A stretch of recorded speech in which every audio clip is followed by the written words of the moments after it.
This is Jordan Poyer, safety for the Buffalo Bills, and you are now listening to Cover One Buffalo Podcast. Let's go.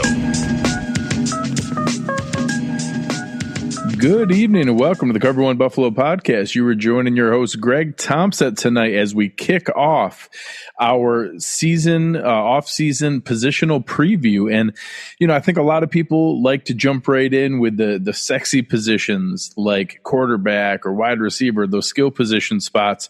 And we're no different here. We thought we'd jump in with the sexiest positions. When you talk about kickoff, you talk special teams. So obviously we're going to have a little bit of fun one to kind of ease into this a little bit, be able to talk about a position that actually might have a little bit more shift and change than what some people realize going into this year, but something that we're going to have a little bit of fun with here for a minute and go through. Before I jump into that, make sure you're checking out what we have going on at cover1.net. A lot of fun stuff overall, you know, being able to kind of get through this. Eric is churning out awesome video breakdowns, all kinds of different plays, talking about different play schemes or different route combination schemes, different ways that the team has put together their strategy going forward, and talking about especially how some of the new guys might fit into things. So make sure you're checking it out. The draft guys are already diving into everything. Christian and Russell keeping themselves busy. Fernando's turning out all kinds of great articles talking about some of the new additions, where they may fit in and how that might work. But still a lot of really good stuff out there. So I know it's, kind of boring during a lot of stretches of the offseason. Obviously, we've talked about the many, many things going on outside of football right now. So there's a lot of heavy realities out in the world. And I'm not going to get into that tonight. It's something that, you know, is on each of our hearts. I will challenge each of you to, you know, do what you think is right. Talk to people that you care about and try to make a difference in your community and in your world. And I trust each of you to do that in the right way. So we're going to focus on football here, give everybody a little bit of a break from the heaviness all around us and the things happening in our communities, and maybe give you something to take your mind off things for a minute. So we're going to get into that in each week over the next 10, 11 weeks here, depending on how much I break up some of the position groups. We're going to be going through each of the different positions that Brandon Beane has put together for Sean McDermott and his staff, and where they fit this year, what the future outlook of that looks like, and what we can expect in either training camp battles for a roster spot or training camp battles for a starting spot. So obviously in a group like special teams, those are one and the same. You're not going to have backups. I will talk about the potential of that for a moment here. But for the most part, it's going to be guys who are battling to make a roster spot, might fight for a practice squad spot, might battle to be one of Brandon Beane's, cut down day trade targets. And then also where we line up going into the future, whether that may be a guy coming up for a potential contract extension, whether that may be a guy who's coming up on a contract year and needs to perform to be able to get himself lined up, or who is, trying to earn the contract that he's been given, which will be part of the discussion tonight. So I'm going to ease into that a little bit from a special team standpoint because it's a little bit cleaner. So there's a few guys I'm going to reference before obviously the meat of this discussion is going to be in the kicking and punting competitions. And we do have two legitimate competitions in both of those areas. The other pieces of special teams that you're going to see around this roster, obviously you had some healthy additions. Reed Ferguson is in a good position. He's, one of the best long snappers in the NFL. He does a great job. He does what he's asked. He's able to consistently put the ball on the mark, and he's a active participant in the coverage units when he's snapping. So obviously a great fit there. Very happy, in a good age, athleticism, does his job, costs the right amount, can't ask for more from a long snapper. We're in good shape there. A couple other guys that were brought back. So last year we had Sonoris Perry as your token running back, but really a special teams guy. That's now Taiwan Jones. Obviously some people might still be a little heartbroken as Taiwan Jones is also, half of that backbreaking play from Deshaun Watson in the playoff game, taking that screen the rest of the way. So obviously he has some running back value, but for the most part, he's a running back by title only, and is really a ability to play special teams and is an upgrade over Sonoris Perry. Taiwan Jones is a darn good special teams player. Lorenzo Alexander raves about him consistently. As far as Lorenzo Alexander, obviously, we'll talk as we get to the linebacker and defensive line groups, but there's a clear focus on being able to replace him in multiple different areas. No one player is going to replace a Lorenzo Alexander, who's a very unique skill set of versatility. From a special team standpoint, he's going to be replaced by Tyler Mckenzie. He was brought in and, probably not far off of Taiwan Jones in that he is a linebacker. He stepped in at one point for Ryan Shazier and his tragic injury, but even the rest of that season, other linebackers really filled in that spot. He played that game and a couple other spots, but he had several years with 2% defensive snaps. The good news is he led the NFL in special teams tackles and is one of the most respected special teams players in the league. So being brought in, I don't know that we can count a lot, and we'll talk about that when we get to the linebacker preview show. But from a special team standpoint, taking a Maurice Alexander and a Sonoris Perry and replacing them with a combination of Taiwan Jones and Tyler Mckenzie is an upgrade. That's going to be a positive for the Bills. A couple other spots, I think that you're going to have some people battling for a roster spot. Is Siran Neal more than just a gunner? Does Robert Foster get pushed off the roster by some of the younger guys? Can you see an Isaiah Hodgins or someone like that step in for that? I actually think a sneaky possibility is that Taiwan Jones is actually the guy who costs Robert Foster a spot, because I think it can be Taiwan Jones and Siran Neal as the two gunners, and it won't be a wide receiver. But that's pretty much Robert Foster's only path to a roster spot. In the secondary, maybe that's a tiebreaker when you get to a Dane Jackson versus an EJ Gaines, something like that. I think Jaquan Johnson and Dean Marlowe seem pretty safe, but there are some undrafted free agents coming aboard that'll push that. We'll get into that in the safety show. But from a coverage unit standpoint, I think they return pretty much every key player, and the other guys who were brought back are upgrades. So I would say there was not a sizable shift in special teams coverage units, but you're going to get the second year in Heath Farwell's group. You're going to have a very deep roster, and you brought a couple top-end upgrades with Tyler Mckenzie, Taiwan Jones, players like that, with a little bit more experience from some of the younger guys returning. So I think that we're in pretty good shape from that standpoint as well.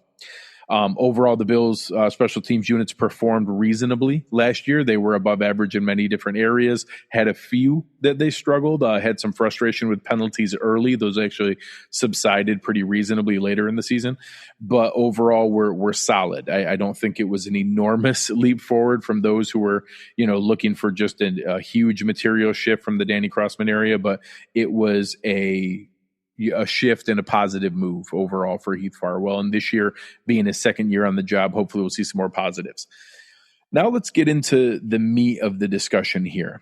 Obviously, we're going to have two different competitions that we're going to talk about. I'm going to open up with the punter competition. We're somehow going to get back into a Cory versus Cory.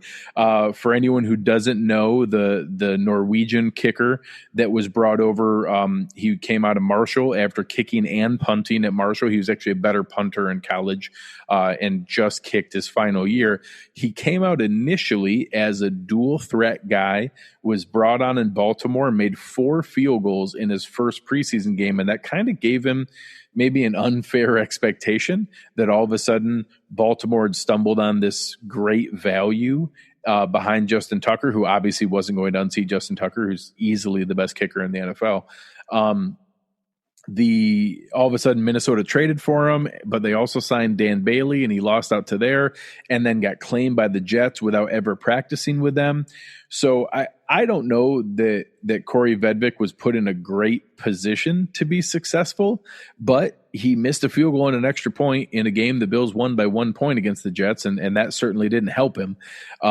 So that rolled over and he got released. He got picked up later on for a cup of coffee with the Bengals. And then the Bills signed him at the end of the year for a futures contract. We obviously have a Cover One premium member, Per Erling, that is a enormous fan and from Norway, and obviously knows about him. He's, Cory Vedvik is covered very heavily by the Norwegian media because he's an NFL player, and that's quite a novelty in that area to have a Norwegian NFL player. So all of his focus has been on punting. And I think it's interesting to see he averaged 44 yards a punt at Marshall, which is good. For a frame of reference, Cory Bojorkas averaged 47.3 yards per punt. So 44 is good, but Cory Bojorkas in college was a better punter. I think that there's plenty of reason to assume that Cory Vedvik's going to push Bojorkas for the job. Let's focus now on Cory Bojorkas. So as we get into this, I'm going to share my screen here and show a little bit of information that might help bring some frame of reference to things. Cory Bojorkas last year did not have an amazing season by any stretch of the imagination. He was able to, I think, put together an okay year. You might be surprised. Obviously, there's been plenty of debate about the value of the grading system for PFF. They did have him as 15th, but the data and their premium stats are excellent. So it's something that I'm really a fan of, and you can see that he actually, especially qualified punters, Matt Bosher only had 9 punts. The two areas that really stood out to me was Cory Bojorkas led the NFL in hang time and led the NFL in fewest punts, again, by qualified punters, fewest punts returned. So those two areas are not an accident. Those are not something that you're going to all of a sudden just happen to stumble across. That's taught and coached, and obviously a strategic direction from Sean McDermott and Heath Farwell. They don't want to risk a return ball. They want you to hang the ball up there. They want you to limit the amount of times it can be returned. He had the most, one of the most numbers of kicks out of bounds. He had one of the most numbers of touchbacks. He had, I think he broke the Bills record for most touchback or most kicks inside the 20, 42 punts inside the 20, which was second in the NFL. His, there were a lot of different areas where people remember the inconsistency, and you should. Cory Bojorkas was unacceptably inconsistent this past year, but I'm interested in that, a rookie punter, his first year going through this kind of, situation and trying to get himself into a spot where he could be a productive member of the team. I'm curious how much of that was getting used to the strategy that the Bills were asking him to do. And I'm at least open to that scenario that maybe he can work on and improve the consistency while maintaining the areas that he actually did better than I realized. And that, leading the NFL in hang time and leading the NFL in lowest percentage of kicks returned are positive things. That's mitigating risk, that you can't give up a big play when the ball's not being returned, or it's up there and they're not able to rip off a big chunk of yards. Now, he still had an unacceptable level of, net yardage and overall yardage, which again was tanked by, 15-yard punts and 22-yard punts. You simply cannot have those. He did uncork the occasional 63 and 65-yarder. The potential is there. I think a lot of people, Thon was bringing it, or, Rick was bringing it up in the chat here. We need more competition. I would have liked to have seen someone brought in through the draft to be able to push him. Obviously, people wanted to see Mann from Texas A&M. I was a fan of Michael Turk, which, on a side tangent, he was the first player that anyone in most football media has ever seen that went through, declared for the draft, hired an agent, went to the combine, went undrafted, and then applied for an appeal for return NCAA eligibility and was granted that eligibility and is going back to Arizona State to punt again. So on the one side, that's just an interesting note. We've never seen that before. I actually would love to see that path happen, that if you're not drafted and you have a year of eligibility left, go back to college. That's awesome. I hope they start doing that more. On a second note, you're going to see me talk about most likely supporting Michael Turk as a draft option next year, because obviously we'll talk about the draft pick that was invested in special teams here. So I'm not overjoyed that our punting situation is Corey Vedvik versus Cory Bojorkas, but I'm also, maybe I'm not as resigned to the fact that it has to be a disaster. You're talking about two young guys who have been inconsistent, but both have incredibly strong legs that can launch the ball into orbit. And if either of them are able to harness that, there's the possibility that we could have a really good season. There's a possibility that they could be in a good scenario and punt really well. Now, I don't know that I expect that. I don't know that that's even the most likely outcome. I would say the most likely outcome is Cory Bojorkas wins the job and has a similar season to last year, where he might lead the NFL again in hang time, might lead the NFL again in lowest return percentage, might uncork another bunch of awesome punts that are long and help the team out, and also might have some really frustrating shanks off the side of his foot in potentially critical situations that drive us crazy. I hope that's not the case, but that's likely what I envision happening here.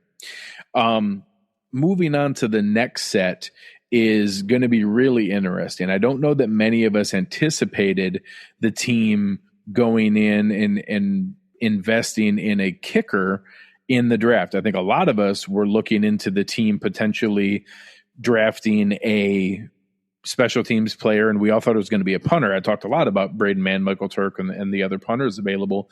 I don't know that I spent very much time at all talking about kickers, other than my little anecdote of seeing Tyler Bass kick at the Senior Bowl, because I was shocked. Everybody knew about Hot Rod. Everybody knew about Rodrigo Blankenship and the rec specs, and how, just a fun story he was, that people liked him coming out of Georgia. And Tyler Bass just whipped him at the Senior Bowl, constantly kicking him 10 yards farther than him, making more kicks. And it was this little scrappy looking dude, compared to other football players, looked like he snuck onto the field and wasn't actually a player, and just kept uncorking these enormous kicks. In the one stretch, watching him go 7 of 8 on the 53-yard kicks, all of them into the bleachers and good from 60 plus easily. So, it caught my attention. Heath Farwell was 10 feet in front of us. It was me, Sal Capaccio, and actually Kevin Ferguson, Reed Ferguson's dad, the three of us watching there, because Reed's brother Blake was snapping for the team at the time in the Senior Bowl. So we were watching that, and it was just all of us. It was impossible not to be alarmed and get your attention that this kid was just uncorking these kicks. So I think that's exciting. What you see here is now you potentially have an incredible value with a kicker signed for the next 4 years at the league minimum, or even below, that bare minimum of even what the veteran minimum is, a $750. That could be a great value. Stephen Hauschka has been, an incredible scenario for the Bills. He earned that Hausch money, nickname for a reason. But all of a sudden, if he gets beat out, you're talking about saving $2.4 million this year, $600,000 in dead cap now, $600,000 in dead cap next year, because we're already past June 1st. If he gets beat out, that's not a terrible chunk of money to be able to take. Now, if you look at the situation with the kicking for Hauschka, the challenge has been where the misses come. The last 2 years, he's money inside of 40 yards. He's missed one kick, 3 of 3, 8 of 8. You're talking 11 of 11 there, and 12 of 13 this past year. 7 of 10 and 40 yards, and 9 of 10 this past year. But then 50 plus, 4 out of 7 and 1 out of 5. And that lack of confidence in the 50-yarder came to fruition in the playoff game.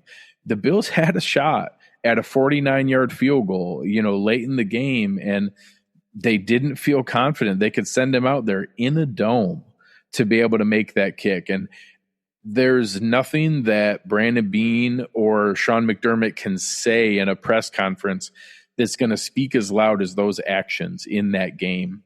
And being able to be in that position where you could have, gone for a playoff win and you didn't feel confident that you could take that shot with, your well-paid kicker who is there from a, that should be a guy you can lean on and is a guy you gave an extension to.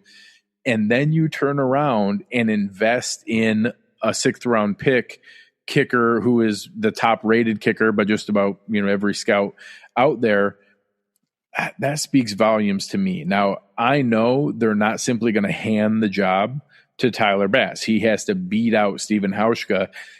Plenty of 6th round picks get cut in the NFL. That is not a big deal to pick a guy in the 6th round and not have him make your squad or be a practice squad player or whatever Tyler Bass might end up being. But if he can match Stephen Hauschka in the 50 and under, anything in that 30 and 40 yard range, if he's able to consistently match him, he doesn't even have to beat him. He just has to match him. He has to be as good, as consistent. Some of the mocked up pressure situations where they have the entire team standing around and, hey, nobody has to run gassers if the guys make the kick here. And they try to put a little bit of pressure on him just to test out the fortitude and the mental toughness of the guys. If he matches him there and is able to do those things, it's undeniable that the power in the leg, his ability to easily kick it out of the end zone anytime they want on extra point or on kickoffs, his ability to attempt any reasonable kick on the field. If they cross the 50-yard line, they're within at least the option to consider taking a long field goal and to half situations and to game situations. They can try those crazy 65-yarders because he can get the ball there. Now, they're not going to gift wrap that to him. They're not going to give that to him just because he was a draft pick. He has to show that he has the mental toughness. And I've said on previous shows, I prefer signing veteran free agent kickers that I've seen do it before because they have the mental toughness. It's the toughest part with drafting a kid as a kicker coming out. We've seen some of the unbelievable stories in the past. No better example than Roberto Aguayo. He was the best kicker in college history. I think he missed like one kick at Florida State and came out, Tampa Bay was crazy and took him in the 2nd round. But even so, he was the best college kicker ever. He was a sure thing. He was going to be an absolute rock solid kicker, and he completely busted out of the league. And, it's just impossible to know where that mental toughness is going to line up. So I'm rooting for Tyler Bass. I think that the combination of Stephen Hauschka being 35 years old and then getting into worrying about the financial side of things where, hey, it's only $2.4 million, but it is $2.4 extra million. All of a sudden now, instead of $18.5 million for Trey White, it looks like $16 million. That's still a coupon that I'm willing to take. And the fact that you get Tyler Bass on a 4-year rookie deal where he's making $600,000, $700,000 a year, that's just a really nice value to have. And that, I think he was rated universally highly for a reason. And the opportunity to be, that kind of positive impact of what he can be. So I'm hoping that that's the case. I like Stephen Hauschka. I think he's been a good influence on this team. I think he's a positive locker room contributor because of those things. I think that Tyler Bass has a legitimate challenge in front of him to unseat him. But I think he has the leg to do it. And I think that McDermott showed his cards in the playoff game when he didn't send him out there for that 49-yarder, and then Beane doubled down on that when he spent a draft pick on a player. And he has said that the late run pick guys are no guarantee to make the roster, but are at least guys who have a shot to make the roster. And you don't draft a guy to have a shot to make the roster in the 6th round unless you have a question about your current kicker. So both Brandon Beane and Sean McDermott showed it through their actions that he's a guy that you're not 100% confident in anymore. And, if you look at the history, Stephen Hauschka, had a lot of stretches here where for years, 85, 83, 88, 94, 83, 93, 89, 87. You're talking about a good almost 10-year run of 83 plus and many in the 90% range of making your kicks. In this stretch here, from his last 2 years in Seattle and his first year in Buffalo, he set the NFL record with 11 straight 50-yard field goals. I hate to boil it down to one simple moment, but honestly, since that cheap hit from Henry Anderson that messed up his back, he hasn't been the same. And I don't, he hasn't been put on injured reserve. He's played through it. He hasn't used it as an excuse. So it's not fair for me to say that is physically impacting him. But from a result standpoint, it's undeniable. From that moment forward, he has been a different kicker. He has not been as consistent. He hasn't been able to get as much behind the ball. So whether that physically impacted him in that standpoint, or it just happens to be a moment in time that threw him off trajectory, these last 2 years at 78% and a total of 5 out of 12 from 50 plus is simply unacceptable. Multiple missed extra points, and just isn't, you see his touchback percentage drop a little bit as well. And it's just something that they need to see more. And I don't think it's a foregone conclusion that Tyler Bass is going to be the new kicker for the Bills. I don't think it's automatic that they're going to move on from Stephen Hauschka, but I think it's the more likely scenario. And my projection right now is that this next year, the Bills go into their offseason or into the season with Tyler Bass as their kicker and Cory Bojorkas back as their punter. I would love to see if there is some hidden potential that we haven't seen from Corey Vedvik, and that now focusing 100% on punting, he could be more consistent, or that his presence pushes Cory Bojorkas to take that next step forward, and that he's ready to be the guy, and that his, coming into his third year here, he has a chance to really settle into that role. But we've seen multiple years of inconsistency, and I hope that we see something different here. And I know others have called for it, but maybe we do see a signing from somebody else, so some unseen Colquitt brother or something that is out there hiding somewhere to be able to get into this punting battle. So overall, I think that's a good setup for how we're going to approach these. Obviously, some of the other positions, we have more players, we have more contract situations coming up here. We have guys who are going to be battling for things as they come aboard. I don't think there's a likely scenario where they keep multiple specialists at a spot.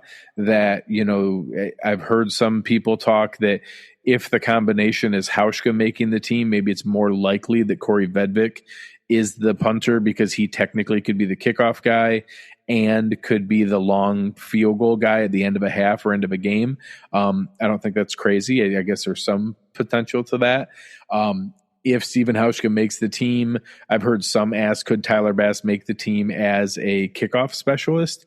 And I don't think that's a super likely scenario, but it's possible. I think it'd be more likely they'd try to hide Bass on the practice squad, but I guess that's a possibility as well. But it's going to be a challenge there. The final spot on the special teams group is our return position.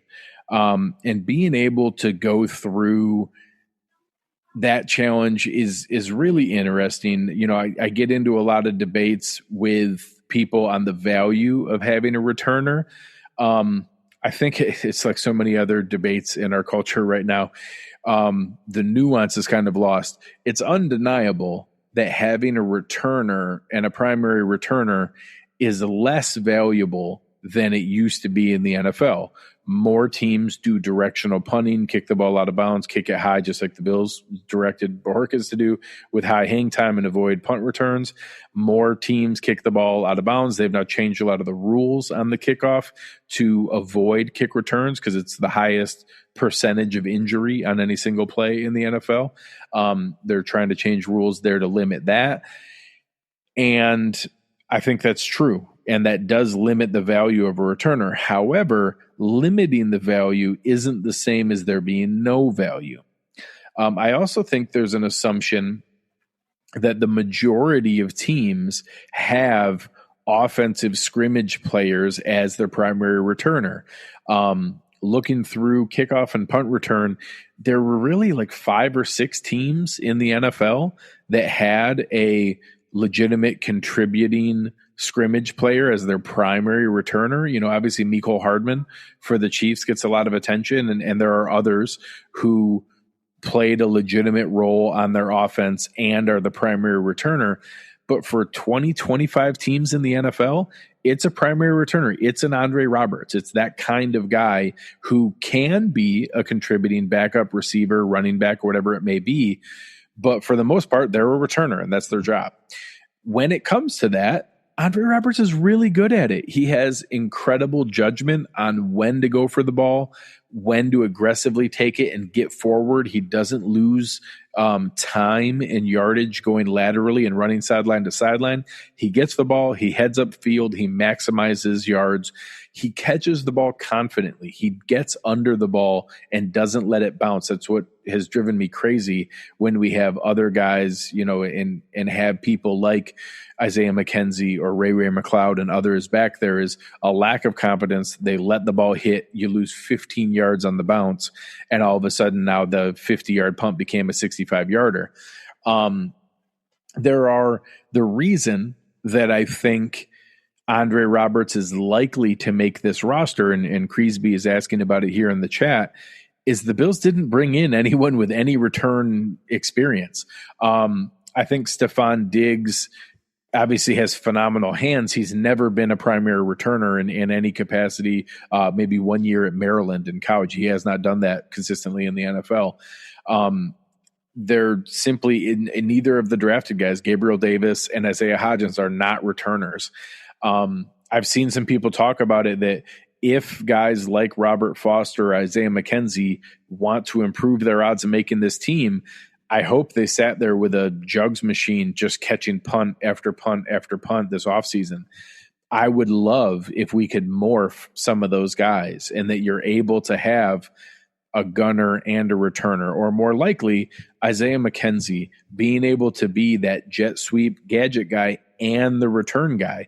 Tavon Austin isn't a bad roster spot when he can be that gadget guy, jet sweep guy, end around, bubble screen, and your punt returner and kick returner.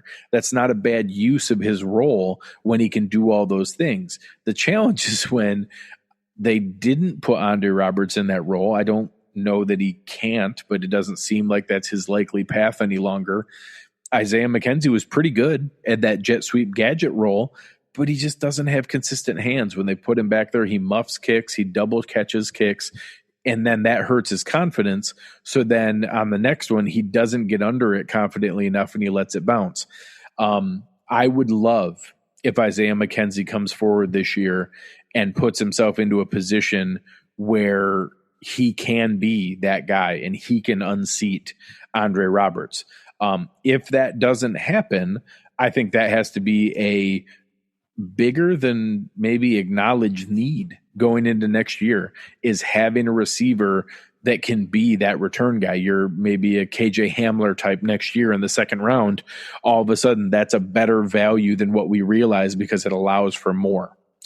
The other name that comes up in this that I always joke a little bit, but there's a piece of me in the back of my mind that thinks there's a non-zero chance, is Christian Wade. Christian Wade, if you watch his highlights from overseas and you watch him play rugby, by far the most logical spot to see him fit into the NFL is the open field setup of a kick return and a punt return.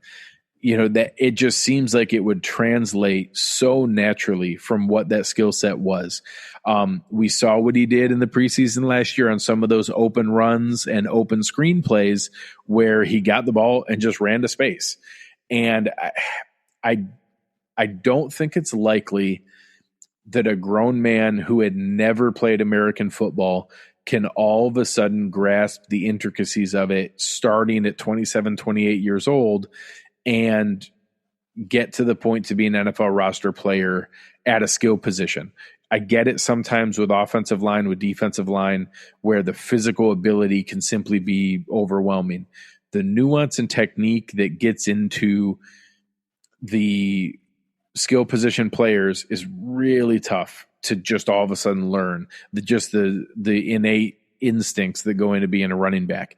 So I don't know that I ever see Christian Wade being a scrimmage player and a guy that you can put in a game to trust to pick up a last second blitz pickup and save Josh Allen from getting crushed. I just don't know that I see that.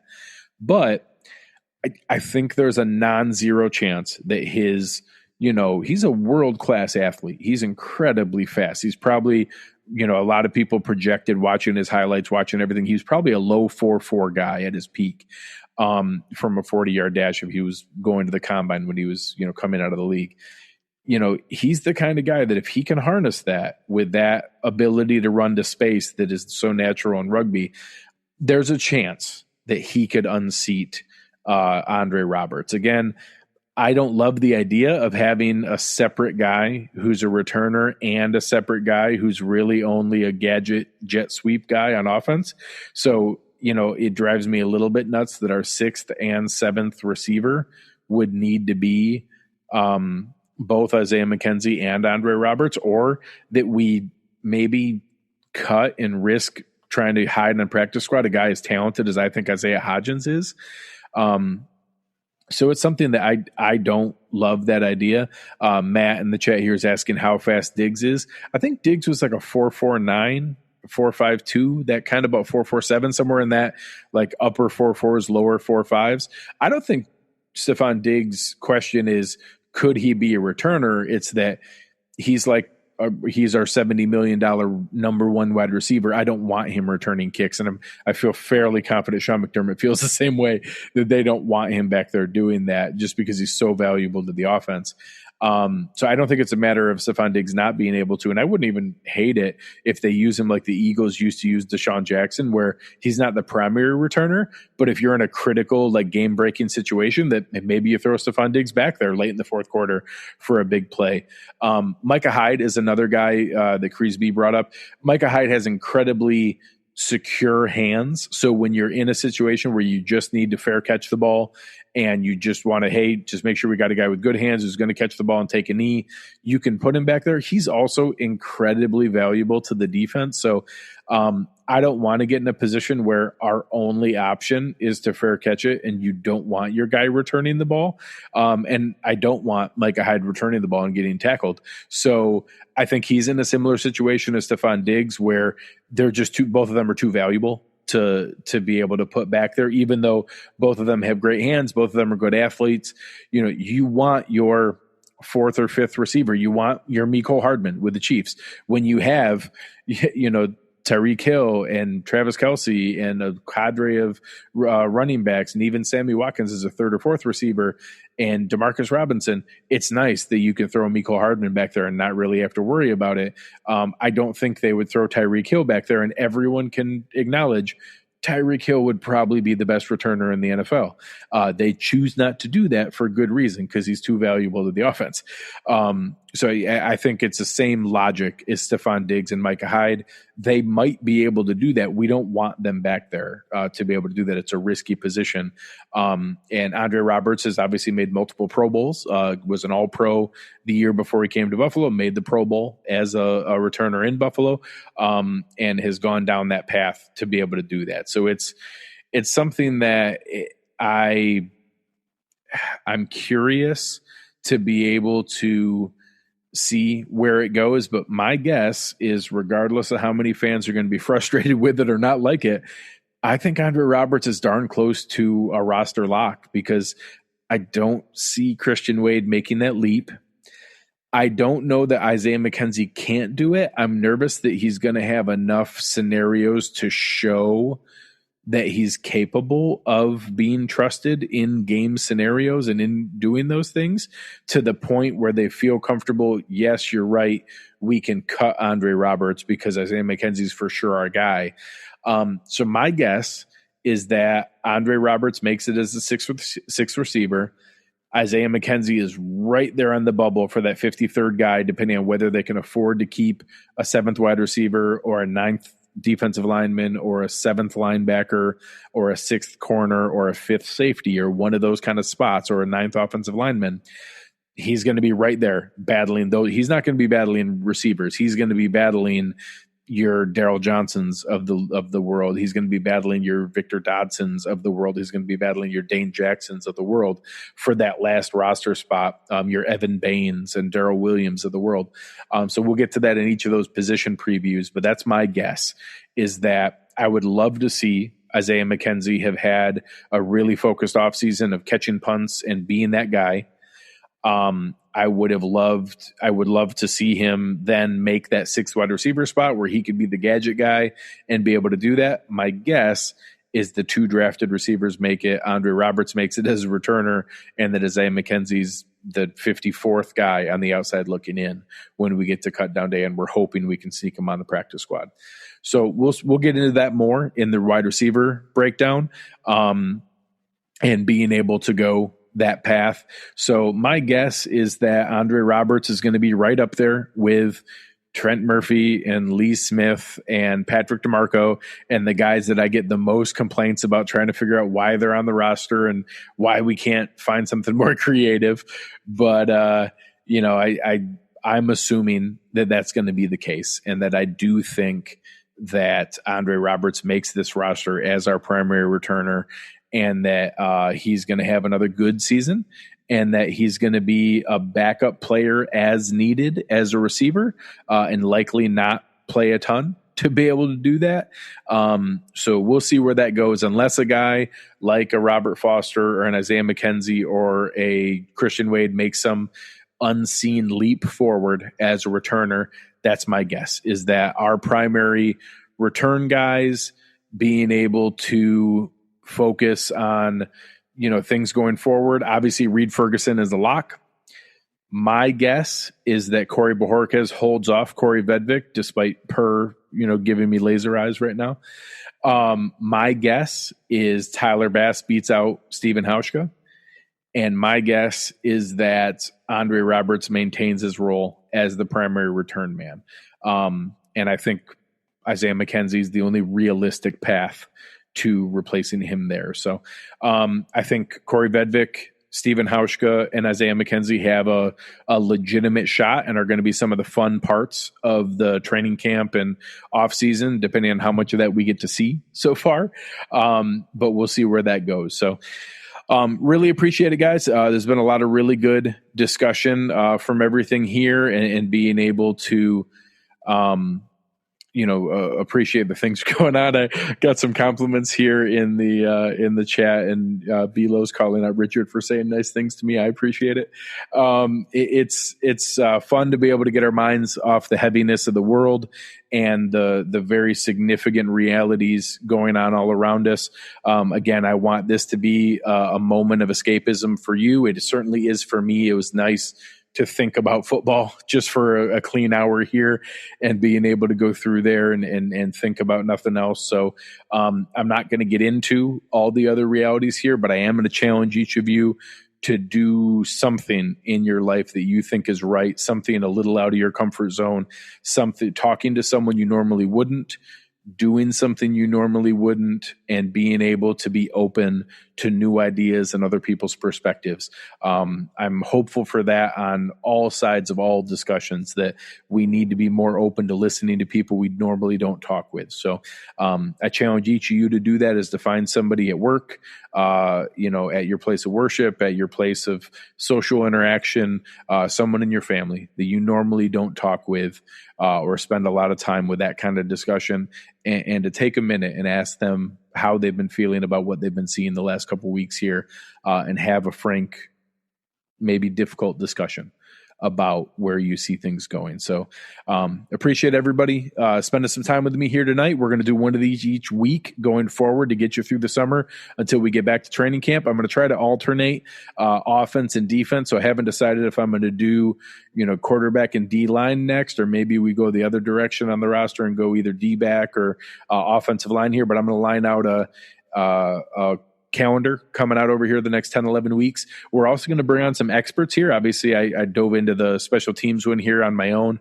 but we're going to have some guys who are specialists in offensive line play, wide receiver play, quarterbacks, running backs, defensive line. We've got some good connections between Eric and I throughout the scouting and coaching community to be able to bring some people on here who are going to be able to bring some additional knowledge to the discussions that we're going over here. So looking forward to being able to get through there. Appreciate everybody talking with me tonight. It's been a lot of fun. We're going to be able to go through here and wrap things up here, but you've been listening to Cover One Buffalo, and we are out.